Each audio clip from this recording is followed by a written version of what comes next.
Hello সবাইকে, আমার খুব একটা প্রিয় সিরাম নিয়ে বলবো আজকের এই ভিডিওতে। এটা মিনিমালিস্টের নিয়াসিনামাইড সিরাম। প্রতিদিনের স্কিন কেয়ারে সিরামের গুরুত্ব অনেকখানি। সম্পূর্ণ প্যারাবেন এবং সালফেট ফ্রি এই সিরামটি। এই সিরামে আছে স্যালিসিলিক অ্যাসিড ও ভিটামিন B5, যা ত্বককে উজ্জ্বল করতে সাহায্য করে। এই সিরামটা আমি দিনে 2 বার করে ব্যবহার করি।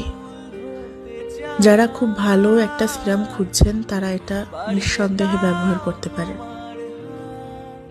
আর এই তো, আজকের ভিডিওটা এই পর্যন্তই। সকলে খুব ভালো থাকবেন।